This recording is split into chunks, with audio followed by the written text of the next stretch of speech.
'cause I'm here to stay. I'm here to stay.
Another week in SE7 ends with some positive news that goalkeeper Ashley Maynard-Brewer has signed a contract extension, keeping him at the club for another 3 years. The Addicts will be hoping to take that good news and turn it into some momentum ahead of the visit of Accrington Stanley, a side who have rediscovered some form but are missing some key players today. There was late drama when these two sides faced each other on the first day of the season, with Miles Leaburn coming on for his debut and scoring what looked like a stoppage time winner before the Ackies levelled with seconds remaining. For the Addicts, it's been a difficult 4 games, losing to 3 of the league's top 4 sides, as well as securing an important point at Peterborough. Dean Holden will be looking for his side to return to winning ways at the Valley today. Now, we've got lots to come ahead of kickoff here on Charlton TV. We're here exclusively from manager Dean Holden, who I spoke to a little earlier this afternoon, and you may have seen from my shirt, we'll be celebrating Charlton's Her Game 2 theme match day throughout the show. We're here from the club's Her Game 2 ambassador, Natasha Everett, who led on Charlton's activities this week, which included presentations to the men's and women's first team players. We'll also be hearing from fullback Stephen Sessignon, who I spoke to a little earlier this afternoon, as well, to preview the game. Joining me in the studio, I'm delighted to say it's my favourite punditry pair, Alan Curbishley and Steve Brown. Gents, how are we? A little reshuffle today, Curbs. You're alongside me, getting close. And Brownie was thinking of going on strike. Oh, like the Brownie. BBC. Has your phone been buzzing with any requests for this evening's duties? I don't know about Me, you, no, I'm getting subbed off in a minute. Oh, don't. That's why I'm out on the wing. Surprise, Brownie. Subbed off for a better player, to be fair. That is right. And Curbs, another big game today. We mentioned at the start of the show, it's been a tough run against some teams at the top of the league. Accrington Stanley perilously close in the relegation zone, a different kind of battle. Well, yeah, the expectation level, apart from anything else, that we're not done so well against the top sides recently, but now we're playing a group of teams that are in a bit above her, and it's imperative that we get the result. And looking behind us at the moment, there's problems again for the fans getting to the ground, and I'm just a little bit concerned about the atmosphere today, because when it's not going so well, like the last 4 or 5 games, the last thing you want is hearing the shouts from the crowd as you're playing. And that's the manager. Don't know about the players, but there's not going to be much of an atmosphere here today, I can't imagine. So it's down to the players to stand up. Brownie, I know how much you love to talk about positive news. We opened the show about the reflection of Ashley's contract extension. Now, he's a player that's really impressed this season, and it's encouraging to see him commit his future to the football club. Absolutely. Yeah, I think you've got to tie down your assets, and I think Ashley's one of those. I think Miles is on a longer-term contract, so we don't need to worry about Miles so much. But the next one will be Lucas, I guess. And I think if you want to show intent, you get your homegrown signed up on long-term deals, and those 3 boys that we've mentioned there, probably deserve to be on long-term deals, and they just happen to form the spine of the team. So I think that's very, very encouraging news that came out Friday. Yeah. Curbs, building upon that point of signing homegrown talent, I think Ashley is a fantastic example of a young professional who's really earned each step of his progression, moving over from Australia into a new country. It really seems like the academy setup has nurtured him, and in return he has made that commitment with a 3-year contract. Absolutely, yeah, and I think we had Andy Patterson on the other day who recommended him to come to the club. And yeah, as Brownie just said there about homegrown talent, the fans could have appreciate the homegrown talent a bit more than perhaps players that have been brought into the club. And as he's talking about that spine, I mean, Lucas has been fantastic. Forget last week, that's never going to happen again, the mistake last week. But he's done fantastically well. We've got the boy Khan, who I'm hoping will be given a chance before the end of the season. So it looks as an Emery. And Campbell as well. All been breaking through this year. So hopefully, I've been saying this for the last couple of weeks, we're going nowhere at the moment. Dean should be in a position to be playing these kids and giving them 4 or 5 games to see if he thinks they're in his plans for next year. If not, I've got to go and get someone there, I've got to go and get someone there. And this is the time for me doing it. But because the club is so much up in the air at the moment, he needs to get results, for his own good. Perhaps what's best for the club is not at the forefront at the moment. It's probably what's best for Dean Holden And, you know, I'd like to see it the other way, to be honest. If he's going to sign a contract or he's been offered a contract, get it sorted out, and then he can now assess his squad and then go to whoever's in charge. This is what I want to do in the summer. Interesting point. Well, the young players have been flourishing. They have earned their place in Dean Holden's starting 11. But what is his 11 going to be this afternoon? I caught up with the gaffer earlier today to find out. Dean, let's start with the news that Ashley Maynard-Brewer has signed a 3-year contract with the club this week. How pleased were you to see that completed? Yeah, absolutely delighted. It was one of the first things we did when we came in just before Christmas. We offered our young players new contracts, and some of them, and he's the first one to sign. So delighted. He's been brilliant since I come in. He's naturally had the shirt because of Craig left and Jojo was injured, but he's earned the right now for me, and he's still got a lot of learning. There's a huge ceiling, I think, for where he can get to in the game, and for him to commit his future to us, he's absolutely amazing. It's a good bit of business done. And moving on today, can you talk us through the changes you've made to your side? Yeah, so we've gone back to a back four. So we've got Ash in goal, we've got Sess at left back, Hector, Ness, Sean Clare at right back. We've got Gav Kilkenny, Dobson and Jack Payne in midfield, with Miles Leeburn up front, Jez Raksaki off the right hand side, and Corey off the left. So it's an exciting team, which I can't wait to see at 3 o'clock, to be honest. There's a lot of pace in there and I'm really looking forward to it. Accrington Stanley are without some key players. What kind of test are you thinking they're going to pose? I've known their manager and assistant a long time, played for them many moons ago, and they don't complicate the game. They stick to the basics. They do the basics as well as you possibly can. They scrap, they fight, they play forward, they run, they put it in behind you. Very, very committed team. The players are well aware of what game Accrington want to play. We need to make sure we don't just match them in them areas, but we overcome them areas, but we also play our game as well. That's the most important thing. So for us, it's we've got to get back to winning ways. It's as simple as that. It's a big game for us at home. Looking forward to being back at the Valley. It feels like it's been ages since we've been here. It looks like a great day out there, so yeah, looking forward to it. You mentioned returning back to winning ways. How are you hoping the players are going to approach that after a few difficult games against teams in the higher end of the division? Go out and believe in themselves. Go and express themselves. Show what a good team we can be. We've proved that prior to this sort of poor 4-game sort of run that we've had. You're right. We've now got a run of games against teams at the other end of the division, which anybody watching this will know that it doesn't mean to say it's going to be easy. We've all been in the game long enough to know that every game is difficult, and it's how you approach it. So mindset is important. Obviously, we'll be the favourites at home, but we have to take the game to Accrington. That's the main thing. Best of luck today. Thank you. Great to hear from the manager, Dean Holden, as always. Brownie, back to a back four. What do you make of today's shape and formation? Yeah, I'm glad we've gone with 2 up front, because, and I understand why we were 1 up front, but he kind of went back 3, midfield 6, 1 up front.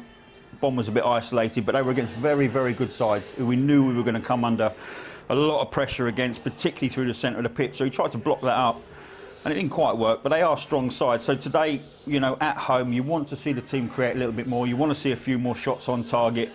Love the fact we've got pace in wide areas again. I just hope Payne stays up there.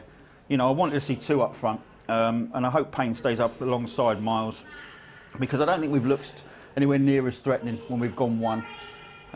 So we are the home side. We should be on the front foot. Accrington are in a bit of bother. I know they've got games in hand, but you know their form isn't great, and so I think the onus is on us to be the aggressor, and I quite like that. I wonder if he'd have gone 4 at the back if Finnis was still available. That'd have been a decision he'd have had to have made. It's made for him a little bit. Well, we have been conceding more goals of late, so it felt like perhaps something had to change. But we're focusing on that top 2, little and large combination there. I haven't personally seen Jack Payne play in that role, but sometimes it's good to roll the dice and perhaps put something forward that other teams in the league haven't necessarily seen and worked out. He's possibly going to be given a free role. I think he's going to go up there to support, drop off when needed, because there's no way Blackett, Taylor and Lasaki are going to stay in them positions. They're going to push on. So for me, it's probably a 4-3-3 still, but with the change that Dean made and going 3 at the back, I think it affected Rasaki. I think that he couldn't quite get into the game, whereas he's going back to his normal position now, and hopefully the 2 of them can cause some damage.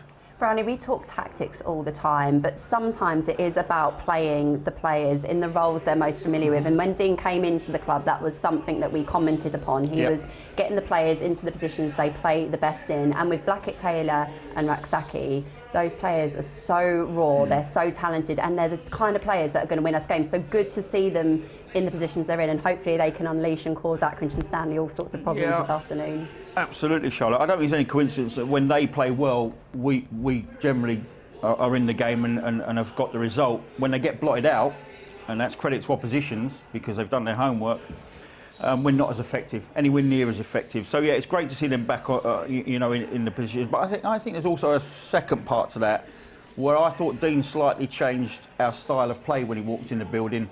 It was less about playing in deep areas, getting the ball forward quicker, getting up behind that knockdown, right, and extending the opposition's back line, and we've come away from that a little bit. Now, I've already mentioned it, that the opposition we faced over the last month has been incredibly tough. Right, but I'd like to get, who's going to break the lines there in terms of their back line? I hope Miles drops his shoulder a couple of times and goes in behind early. Maybe Payne as well. If Miles drags somebody in short, maybe Payne can go in behind. But we've got to try and threaten a bit more than we have done in the last few games. Interesting to see Lucas Ness alongside Hector. You mentioned the mistake last week, but manager Dean Holden revealed how Lucas, after the game, put his hands up, took accountability, took responsibility, showed his faith in the young man, as he probably should. He couldn't do nothing else, could he? But with Hector playing alongside him, hopefully it'll be an opportunity again to master alongside a different centre-back partner. I think it's been a massive vote of confidence. I think, Dean might have gone to the two centre-halves anyway, so they've had a decision to make, and I don't think it would have been Ness that had come out. That was a one. I don't think I've ever seen anything like that before. Firstly, someone getting called from the kick-off, and the centre forward who's charging down manages to get on the end of it and score. It's quite incredible. You're never going to see it again, I don't think. But the boy has done fantastically well. And normally, you're thinking about giving him a rest for 1 or 2 games, but he's been playing so well. He's the first centre half. I think he's been Dean's only player that's pretty much played every single game, which is huge testament to him. Listen, he made a mistake last week, and I think the first person to run up to him was Hector. Went up to him and whatever, because it was a calamitous mistake. Even like getting caught from the kick-off, but the fact that it led to a goal was incredible. But no, he's deserved to be in the side, and with the keeper and with Miles, suddenly we got 3 down the middle that have all come through, which is great. A spine that's reliable as well. I think it's important that they've bought themselves a couple of mistakes, the 3 of them, as well, because they have come in, they've been put under pressure as young players. They have performed very, very well. And if we're going to jump down their throat every time they make the first mistake, if Ash makes a mistake today, it's part of the process of developing. Rather than get on their backs, why don't we make sure that they don't make those mistakes again, and give them tools to develop, to iron out all those mistakes, which is the important bit. But, I'm glad Lucas is back in the side, but there is that horrible moment as well when you've made your first big error, how you deal with that mentally going into the next game. He should be able to absolutely forget it, because he's been so good that you've got to dwell on the positives, not that one negative. It shouldn't even be in his thought process. You know what? Seeing the way he conducts himself both on the pitch and off it, I think he's going to thrive this afternoon and put on another fantastic display. Let's take a look at the table now and our position in League One. We'll start with the bottom half, as we're currently sitting in 16th, though a win today could see us return to the top half, depending on results elsewhere, of course. Cheltenham Town were the only bottom half movers in midweek, rising a place to 17th following their goalless draw at home to Lincoln City. Let's move into the top half now. And it's as you were with the top 2 after Tuesday's results, whilst Barnsley climbed up to 4th with a 3-1 triumph against Portsmouth, capitalising on Derby County's 2-1 defeat at Plymouth Argyle. Meanwhile, Peterborough United's 2-1 win over Shrewsbury Town saw them leapfrog Steve Cotterill's Shrews. Now, Curbs' Matt Bloomfield earned his first win as Wycombe Wanderers boss on Tuesday, a 2-0 win over Fleetwood Town. They've got games in hand over the 2 sides above them, and 8 of their final 12 games are against sides currently in the bottom half. Can you see them upsetting that top 6 by May? Yeah, I can see someone jumping in there, because I think you look at, it's quite unusual to have a team like Bolton Wanderers 3 games more than other teams. I don't know how that's been allowed to happen, really, because it's not. I don't think it would have happened in the top 2 divisions, that's for sure. But there's an anomaly there, isn't there, with games in hand. But if anybody's going to do it, I think it probably will be Wycombe. And it's this time of year, isn't it, Brownie, where I always feel like a string of wins counts for so much more because it's beginning to get to the business end of the season, that good old phrase. Yeah, for the majority of sides, it's a case of being in the right slot, if you like, you know, and being able to, if you can put a run together, we always say this, don't we? There's always one side comes late, and if they can manage to get a playoff place when they've been out of it for the majority of the season, they go in it with a bundle of confidence. Yeah, absolutely. So if Wycombe can put together a little run and get in there late, you know, you'd have to put them in as suddenly being not favourites, because there's some strong sides in there, but you wouldn't want to meet them, that's for sure. Absolutely. There is a full fixture list in Sky Bet League One today. All 24 teams are in action. League leaders Sheffield Wednesday take on Portsmouth at Fratton Park, while second place Plymouth travel to Barnsley, who are unbeaten in their last 9 outings, 7 of which resulted in wins.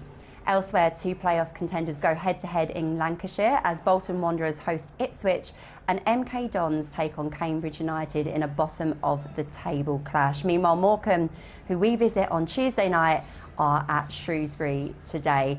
Curbs, Ipswich have won each of their last 4 games to 0. Can they potentially beat Plymouth to that automatic spot? I think they could. We're talking about teams having a run, and you know they've had a dip, haven't they? Yeah. Ipswich, straight after our game, probably. You know, the 4-4, where they should have took the 3 points. But look at, they're playing each other at the moment, aren't they? And it does make for much more excitement. I'm just saying. I'm just looking at the Barnsley-Plymouth game because Barnsley are flying as well. So yeah, that top 6 is going to be some sort of competition to be in it, I think. Yeah, but it goes back to what we were talking about, Wycombe away at Burton. You know, you've got Bolton playing Ipswich. Portsmouth, Sheffield Wednesday is another one where Portsmouth could lose ground today. You know, if Wycombe could pick up a win, you know, they'll be right amongst it because you've got 4 in the top 6 playing each other. So, you know, it's a big day for them as well, away at Burton. It's an exciting end of the season to look forward to, that's for sure. It's just a shame we're not more in the mix, but never mind. Let's take a pause on today and what's going on out there to bring you some updates from across the football club. We'll start with ticketing news as always. After today, we have got one more home game to come in March, which is against Wycombe Wanderers on Saturday, March the 25th, and tickets are on sale now for that fixture. April is a busy month at the Valley with games against Shrewsbury Town, Burton Albion, Morecambe and Port Vale. Tickets for all of those games can also be purchased by visiting booking.cafc.co.uk.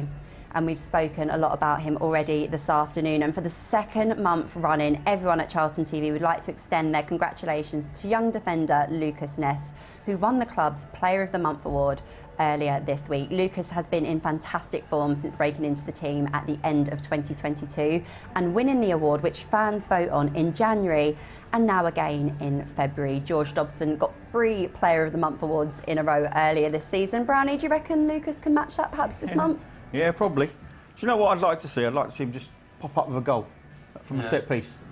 You know, I think that's the only thing really missing of his performances from when he broke into the side. But yeah, I can see him actually. You know, if he's been very, very consistent. I mean, we talk about that mistake, but it was his only mistake last week. He was still pretty solid, you know, in terms of his performance. And he's sometimes when young players break in, the adrenaline of the first month they get 7s and 8s, but then it drops off. He's not dropping off. He's extremely consistent, and I wouldn't put it past him getting through on the trot. Certainly a very deserving winner this month, and we extend congratulations further to our under-15s who beat PSV Eindhoven 4-2 in the semi-final of the Al Jazeera International Cup in Abu Dhabi. The Addicts will now face Valencia in the final on Sunday at 7 p.m. What an experience for those boys, and we wish you all the best from here in the UK, where it is definitely a little bit colder. I'm sure we wouldn't have minded a visit in the Charlton TV team over there. And even more congratulations are in order as Joe Woolacott has been called up to the Ghana squad for the upcoming international break. Ghana take on Angola home and away in the Africa Cup of Nations qualifying group stages in late March. Woolacott has earned 11 caps for his country today, and we wish Jojo the very best of luck. And Curbs, I think it's important I make the point because I remember seeing the news of his injury just before the World Cup. It was a sickener. Yeah. Great to see him back involved with his national side. Yeah, and you know, not only did he miss out on the World Cup, he's lost his place here because of it, you know, in some respects. So, Yeah, he's had to bite his lip a little bit, I think, because Ashley's done so well since he's come into the side, and I think he's desperate for a chance to show what he can do. It can be such a lonely position, the goalkeeping position and role, but good luck to Jojo as he goes and represents his country. We'll be keeping an eye on how he gets on, of course. Moving on to the Charlton Athletic Community Trust, and the official events partner DNEL Events will again be sponsoring this year's Upbeats Walk. The event will run on April the 29th ahead of Charlton Athletics' last men's first team home game of the season against Port Vale. The Upbeats Walk is an annual fundraising event which sees supporters take part in a 9-mile walk from Charlton Athletics training ground in New Eltham to the Valley in aid of the Upbeats. Now, one final bit of news, and it is a very happy 28th birthday to that man on screen, the man of We've Done It Tell fame, our very own Greg Stubley. Greg, we hope you have a wonderful day and that Charlton can secure 3 points for you. Now, Brownie, you know Greg very well. Yeah. Any special words on his birthday? Well, yeah, I mean, he's given us 3 cookies, by the way, and I'm going to have to tell you now because I wasn't going to tell you, but he was going to mention it live on air as soon as he came on, so I'm going to have to share them, which is a bit of a shame. 3 cookies, and are they still remaining intact, Brownie? Are there any left? Yeah, they're just off camera. You can have one with your coffee when we're done. Oh, we'll certainly enjoy those. Thank you very much, Greg. Right, moving on. I mentioned at the start of the show that today is the club's first game dedicated to the Her Game 2 campaign. To find out more about the initiative, I caught up with club ambassador Natasha Everett pitchside earlier on today. Here's our conversation. Tash, today is the club's first Her Game 2 dedicated match day. You must be incredibly proud of that. Yeah, so proud of it. I think, well, I've been a Charlton fan since birth, pretty much. My whole family are Charlton fans, so to be able to represent a campaign like this and have the club be so involved in it means a lot to me, yeah, definitely. And the club first got involved with the campaign back in April last year, and I know there's a working group you've been up to a lot. Tell us a little bit about that group and what you've been able to achieve since forming. Yeah, so I became a Her Game 2 ambassador this time last year, pretty much, and it was part of my role was to get the club partnered with the campaign. And since then, yeah, as you say, we've created a group and there's about 20 of us now that are all involved in it and speak on a regular basis, and that's been nice in itself, like meeting other female fans and coming together and supporting each other. But also, yeah, we've implemented things like free sanitary products in the toilets, in the women's toilets around the ground, and in the bars and stuff as well. We've put in an abuse line, so like people, if they do unfortunately experience sexist behaviour or suffer the abuse themselves, they can get in contact with us before and during the game or afterwards. And also, obviously, our dedicated match days. So we had the one against the women's team, on Sunday, and then we have the one against Accrington today. So hopefully people see lots of Her Game 2 stuff around the ground. I'm sure they will, and it's been a very busy few months for you, but it's been an incredibly busy week for you. Tell us what you've been up to. Yeah, so obviously had the women's fixture on Sunday, which was brilliant. It was great to see everyone come down and get involved. And then on Thursday we went down to Sparrows Lane. It was the first time I've actually been there, which is crazy. But yeah, so got to meet Tracy Leeburn and Dean Holden and all the men's team and their staff, and got to speak to them a bit about the campaign, gave them a presentation, which is pretty surreal. They're just talking to them about it and what today's all about, so they get a bit of an understanding of the tops that they're going to be warming up in and the reasoning behind that. Which is really important for Dean Holden, for his players to understand, you know, what they're representing. And then I did the same thing with another member of the Her Game 2 group yesterday and spoke to the women's team and just spoke to them a bit about the campaign as well, because obviously they supported it last weekend. So yeah, it's been a busy week, but it's been a really, really good one. And it doesn't stop, because today, as we mentioned, the match is dedicated to Her Game 2. I've seen plenty of the Her Game 2 logos everywhere. What else is going on? What can supporters expect on match day today? Yeah, so we've got the archway around the tunnel showing off the Her Game 2 logo. Harvey and Floyd are rocking the t-shirts as well. Also all of us walking around, but we've also got our photo frames that fans can take photos with, and if you put the hashtag CFC Her Game 2 onto Twitter, and even if you're watching at home, you can do the same thing and you're in with the chance of winning a signed shirt. So yeah, there's plenty of stuff going on. Yeah, there is so much going on. That's testament to you and the rest of the working group. Thank you for joining us on Charlton TV, and keep up the amazing inspirational work that you're doing. Thank you, Charlotte. Thanks. great to hear from Tash there, and not for the first time, Curbs. You've substituted Brownie, and I'm delighted to say from Charlton women's team we have Ella Rutherford. Ella, welcome to Charlton TV. It's an absolute pleasure to have you here. And we heard from Tash there that she'd gone into the training ground and delivered some presentations, including to you and your teammates. What did you learn from that presentation? What do you think of the campaign that's going on with Her Game Too? Yeah, I think it's amazing. You know, I think it was more about having that support for females in football, just in general and a whole. So yeah, I mean, the team ourselves learnt a lot, sort of the hard truths as well of what females themselves that have come together have been through. So yeah, I think it's just really great that it's out there and that there is, you know, people you can go to and people that relate to other females in sport. So yeah.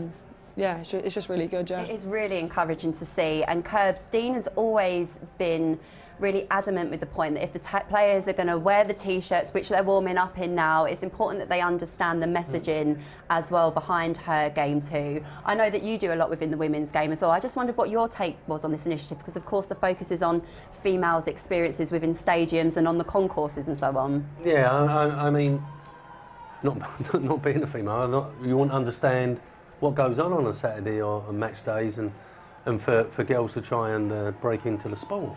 I mean, my sister lives in New Zealand, and the women's games really took off there. So much so that my niece and my sister are going to go to Australia for the World Cup final. Wow. Yeah, they've got tickets and everything, you know, because they're really into it. And Beth England is the #1 in their house, and they're all supposed to be West Ham fans, so I don't know what's going on there. But you're going to have to sway some influence there. But it's growing, isn't it? Yeah. I mean, not just on the field, but off the field. You know, like yourself, TV presenters, and people are getting women are getting more involved in the whole different areas that we never thought would be allowed. Not allowed, but a chance to do it, yeah. Completely, because I mean, I remember at school being told that I couldn't play football, it wasn't for me, and I think there's a lot of women that have experienced that, not only on the pitch like yourself, Ella, but in the stadiums and concourses. So on that note, let's take a look at this VT with some of the club's working groups. We're going to hear from Tash, Jade, and one of the other members of the Her Game Too working group as to why this campaign is so important. Let's listen to them now. Hi, my name's Tash and I'm a member of the Her Game Too Charlton working group. So my experience with Charlton on a match day is overwhelmingly positive, but there have been times over the years that I've been a supporter that I have faced sexist abuse, both online and in person. There's one time in person, I would have been about 14, and I was at Colchester away in the cup, I think, and I was with a group of my friends. They're all boys. I was walking along the front of the away end with them, just minding my business, and I remember there were two guys that were probably not much older than I am now, at 24, 25, and they looked at me and they shouted, "Get your rat out." Obviously, as a 14-year-old girl, I was shocked by it, and it was only really when I went home that I thought, that doesn't make me feel welcome here, and it made me think and question my place in the fan base, really. But as I say, being a Charlton fan is brilliant, and 99.9% of the time I feel very welcome, but there's definitely been instances where I've been made to feel like I'm not welcome. Hi, I'm Jade and I'm part of the Her Game Too working group.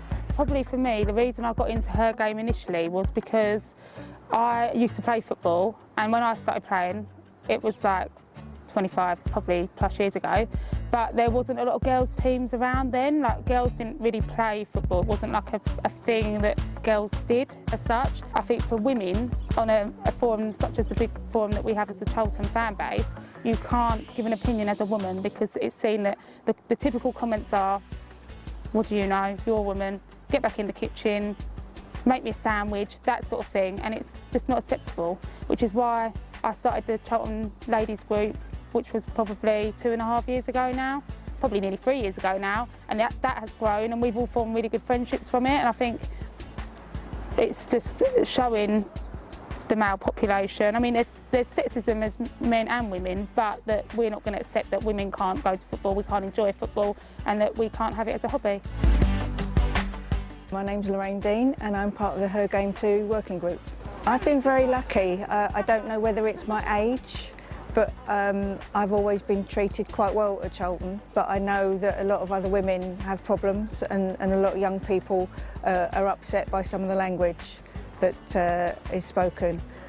One of the rules with my kids when they came was that it's football language and it's not to be repeated outside the ground, but some of it can be quite upsetting for them. So on a match day, I'm pretty sure most Charlton fans would have heard the song, "Oh, South London, it's wonderful," and then I can't sing the next part, and I think a lot of Charlton fans know why. As a guy, I think, and I know this is the case for a lot of younger fans as well, is they hear those around them singing that song and you don't understand the power behind the words that you're saying. But what I would ask you to think is, think about you're going to games with your girlfriend or your sister or your mother, and you're singing those words in the song that refer to a female's body parts. Do you really think that makes them feel comfortable? Do you really think it's appropriate in 2022? Probably not. I'd ask Charlton fans to remember, it's everyone's game. It's her game too.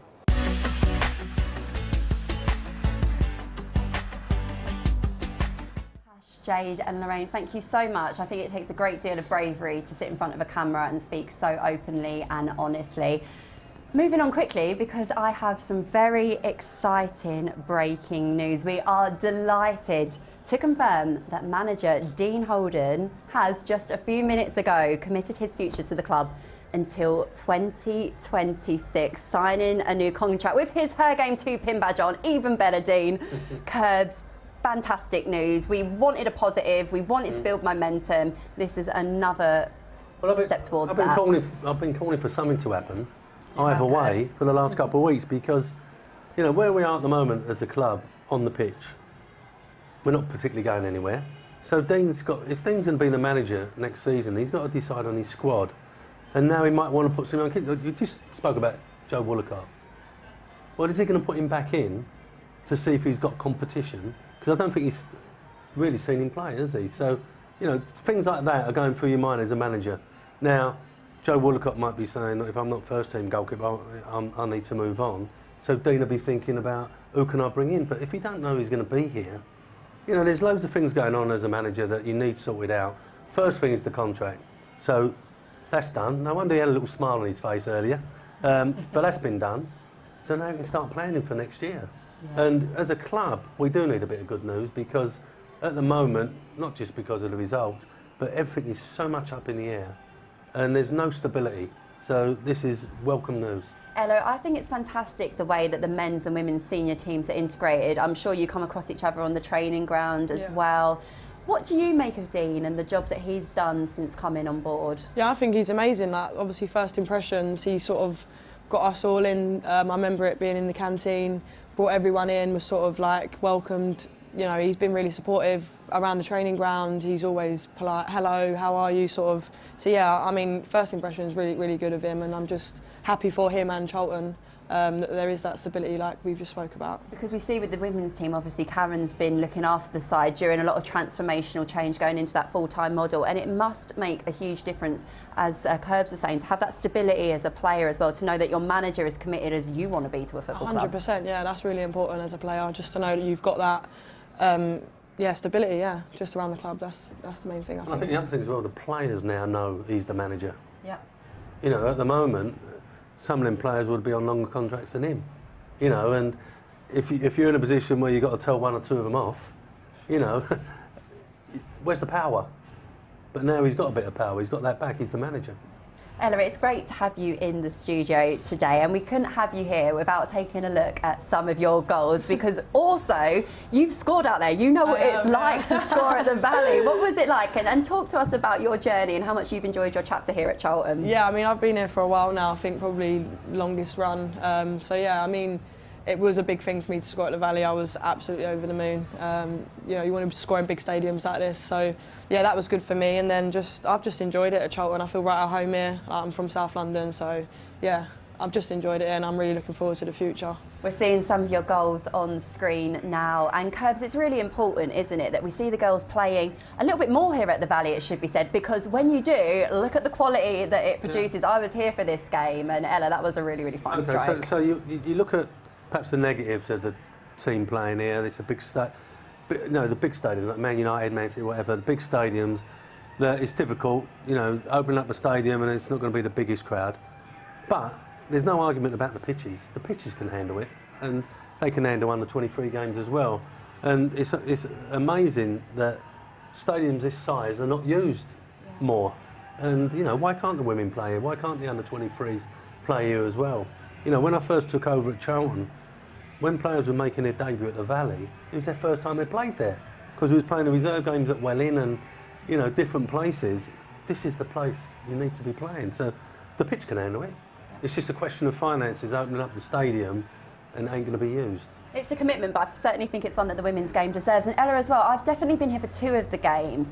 I don't think we've lost when we've played at the Valley. We've had a great run at the Valley, like, the team's unplayable at the Valley, I think. Like, a big pitch, you know, the crowd's behind us. We do get the crowd in, you know, it is a big crowd when they turn up. So, yeah, I mean, moving forward, like, I agree, probably more games should be played here for us because we perform well here and it's a positive for us. So I think recently there's been some really terrific crowds in there. I know we're talking about the top division, you know, when Spurs play Arsenal and, you know, the West Hams of this world, they're opening up the stadiums, aren't they? And getting great crowds, yeah.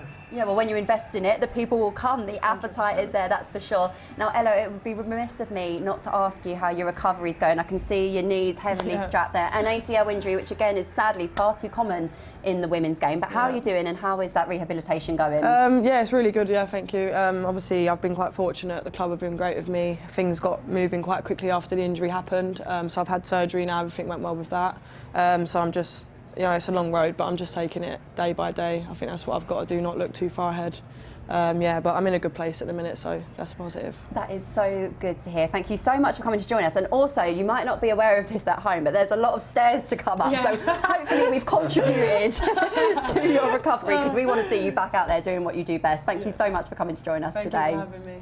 Right, let's get some more match preview there. Another consistent performer this season has been the Fulham loanee, Stephen Sessegnon. I caught up with Sess earlier this afternoon. Stephen, thank you for joining me. First of all, back at the Valley today. How much are you looking forward to today's game? A lot. We've got a lot to put right after the last 3 results, so something to look forward to today, yeah. You've played at left back and left wing back in recent weeks. How do you find those 2 different roles? Not too uncomfortable. I grew up playing a lot of positions, whether it was midfield or either side of defence, right through my academy years, so it's not out of position for me, so I'm happy to do it. And you know Dean Holden from a loan spell at Bristol City. How much have you enjoyed working with him again? I definitely enjoy working with him now than I did before. I was a lot younger, but I feel like I've matured and I've taken to him very well. And I feel like he's done a lot of good since he's come in, so I appreciate everything he's done. Accrington Stanley are the opposition today. What kind of test are you expecting from them? They're definitely fighting for their lives and their status in the league, so we know it's going to be a tough game. We're hoping we can match them in terms of their intensity and aggressiveness, and then hopefully let our football take care of the business. You mentioned at the start it has been a difficult run of games. How important do you think it will be to start on the front foot today?